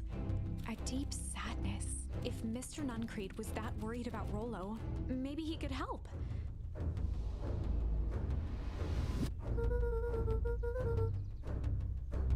Mr. Nuncreed raised an eyebrow.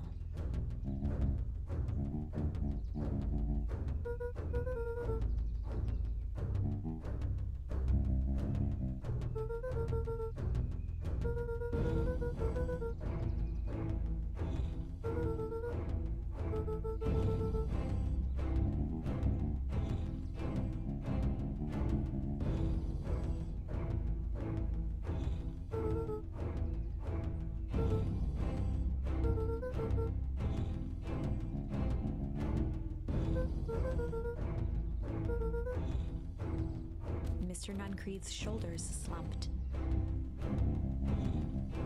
A deep sigh bellowed from his chest. Luca attempted to take a step back, but Nuncreed's hand clamped down on his...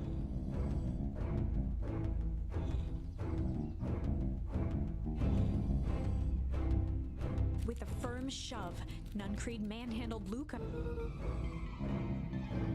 The door latched shut with a mechanical hiss.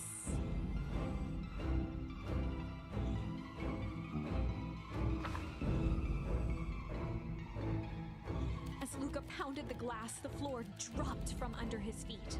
The inside of the phone booth was now a loose capsule, plummeting at gravity's whim. Luca winced and pressed his hands to the walls. As he braced for impact, the capsule hurried to a surprisingly smooth stop.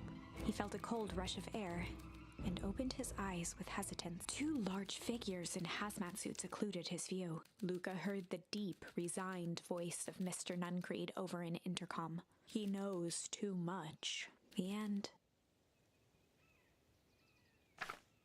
Wait. No, this isn't the end. I know there's still much more. Somehow this went wrong. Okay, let's try something else.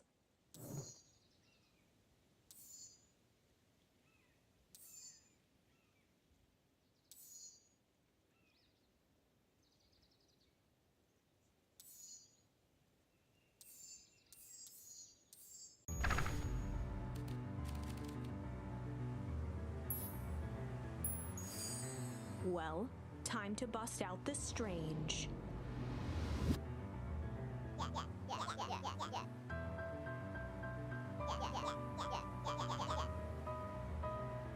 Beck stared in silence, the only sign of life being the twitch of an eye.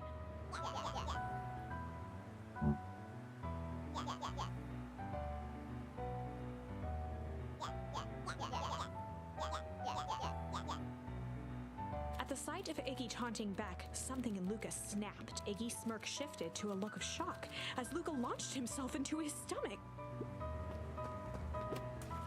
Iggy's clothes were drenched in the glowing ooze. Iggy's voice began to slur as he struggled to get up.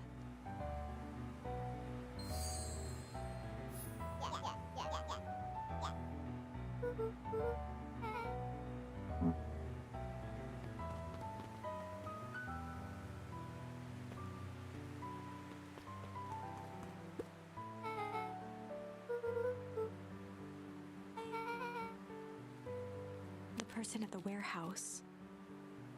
This strange ooze and what it did to Iggy. Was Rollo caught up in all of this?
Beck glanced toward Luca.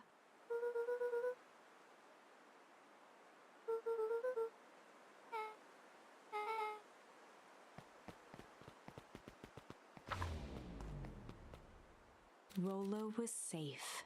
A wave of relief washed over Luca, which was quickly replaced by a sense of dread. Gran is going to kill me. If he hurried, he might just make it home before sundown. Chapter 4. Our harvest awaits. Luca took a deep breath and gingerly opened the door, steeling himself for Gran's wrath.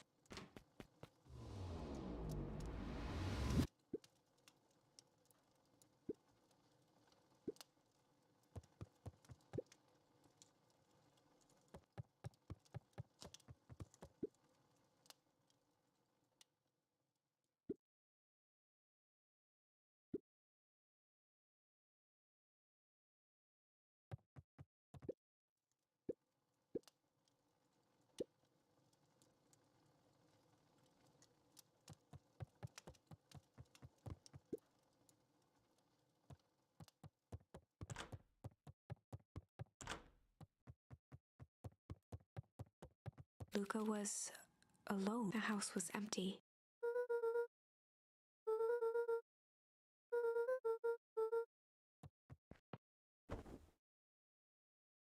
Luca was sitting by the pond, listening to small waves lap against a rock. His father sat in a folding chair in front of him. Without turning, he spoke. "Why don't you grab me some nice bait?" "Sure thing, Dad." Luca hopped over to the tackle box and popped open the lid. Inside was a rolling, buzzing mass. "We're fishing with bees?" Luca's father gave a warm chuckle. "Well, you catch more fish with bees than honey. Pick us out a good one." Luca closed his eyes and plucked out a bee. He could feel its wings struggle between his finger and thumb. Holding it at arm's length, he hurried over. His father deftly baited the hook and examined his work. "Interesting choice." With a practiced flick of the wrist, the line buzzed in a graceful arc. The water accepted it without a splash or ripple. The wrong choice, but I respect it. The pond began to freeze over. Sometimes we gotta make the wrong choice before we can make it right. Pallid ice propagated across the still surface with an alarming speed. Luca scrambled back as the ground beneath him turned cold. "Dad, I don't understand." "Sorry, kiddo. Understanding isn't always part of the deal." The relentless ice shot through the fishing line toward his father. "Dad, look out!" His father casually wound the reel. "None of it's your fault, you know. Never was."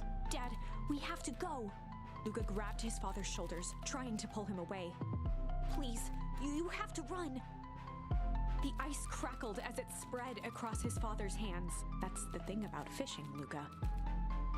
His chest began to crystallize. You toss your hook in, and you never know what you're gonna pull out. A shock of searing cold ran up Luca's arms. He gave one last desperate tug. The chair tipped backwards in a single frozen mass.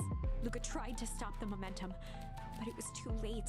He watched the icy form of his father slam into the hard ground, shattering into 1,000 pieces that crowded around his feet.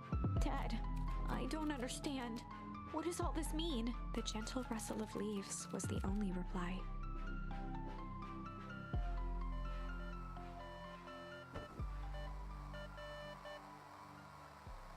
Luca's eyes struggled to focus on the walkie-talkie.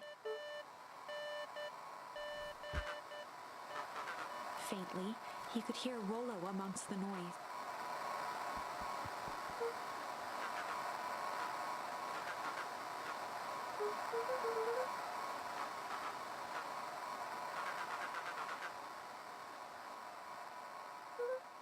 Rollo's voice was coming through more clearly now, but some words were still just static.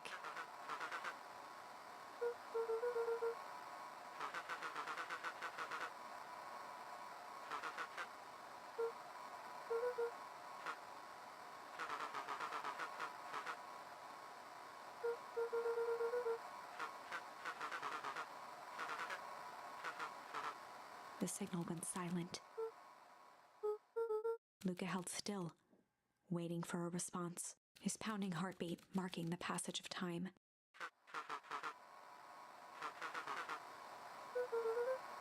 Rollo's voice began to fade.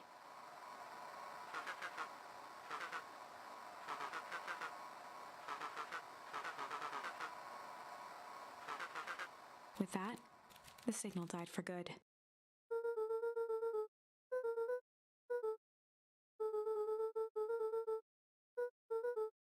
Luca grabbed the walkie-talkie and sprinted to the treehouse.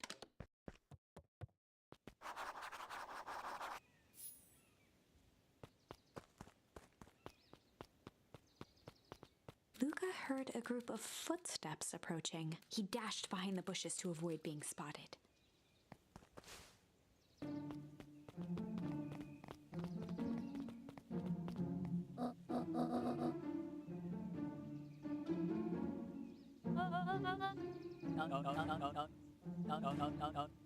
Mr. Tolliver paused, shifting his eyes to one side.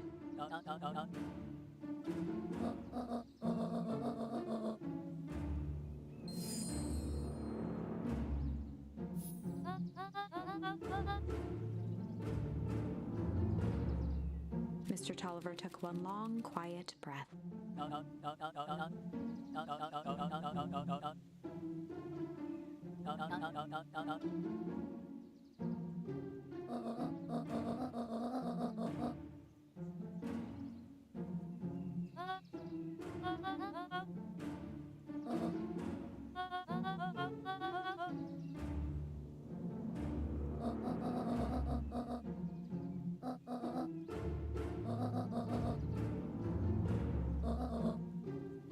The three shared a determined look.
The two boys shared a mischief.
cloaked shape behind the rocket. He strained to hear as a muffled voice began.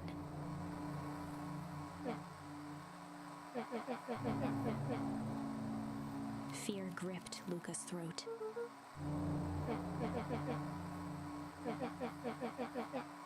Luca stared at the ground for a moment, trying to place the dampened voice. The figure shifted slowly from behind the rocket, revealing itself to Luca.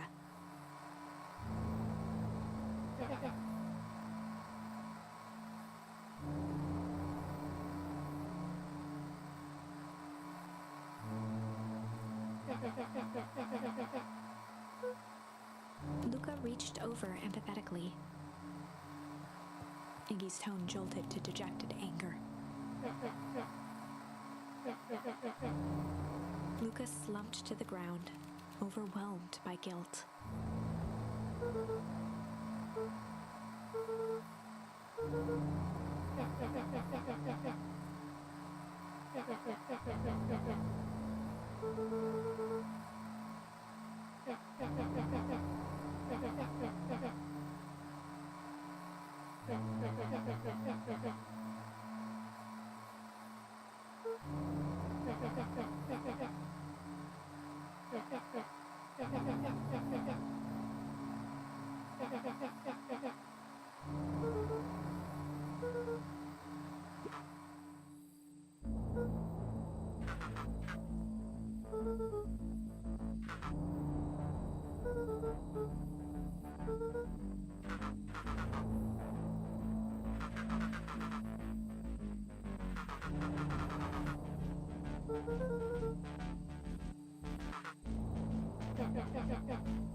Iggy slumped to his knees.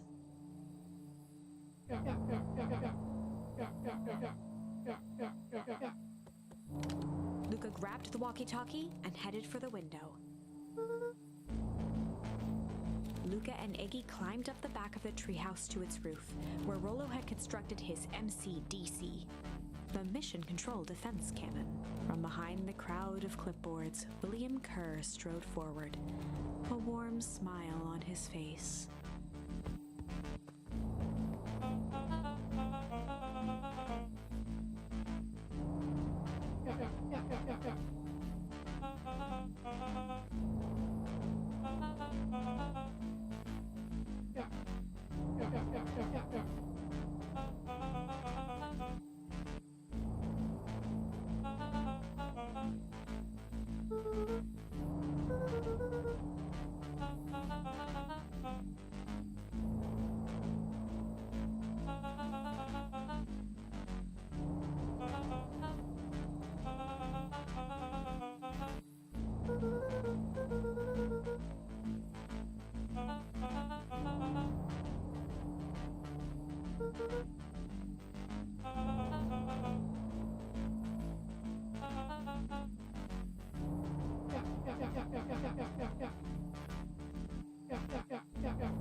Kerr's smile faltered.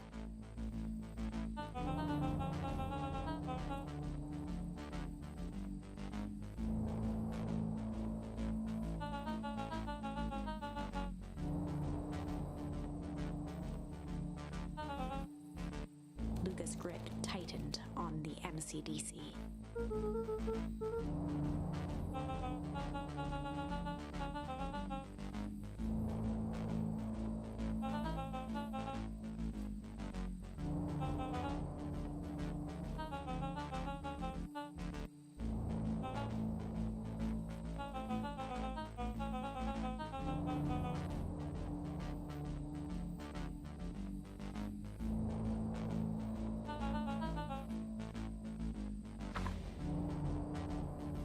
Luca's mind raced. He was caught in a trap. What do you do when there's no hope? Iggy wiped his cheeks with a sleeve. What are you gonna do, Luca?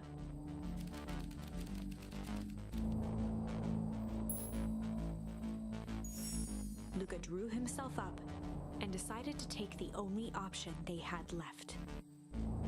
Fight.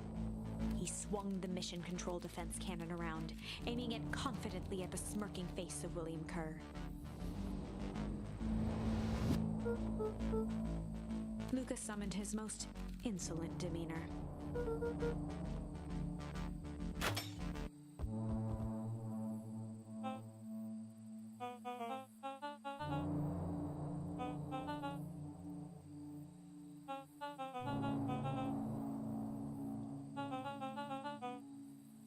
Kerr turned his back on the two boys. With a nonchalant wave of the hand, he made his exit. As the clipboards began to slowly advance on the treehouse, Luca looked to Iggy with resignation in his eyes. The end. That escalated quickly. Maybe discretion was the better part of valor here. Let's put a pin in this for now.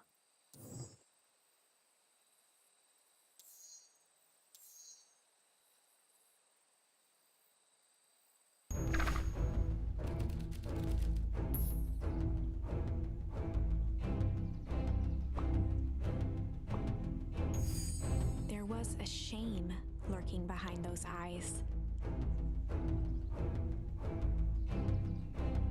A deep if Mr. Nuncreek.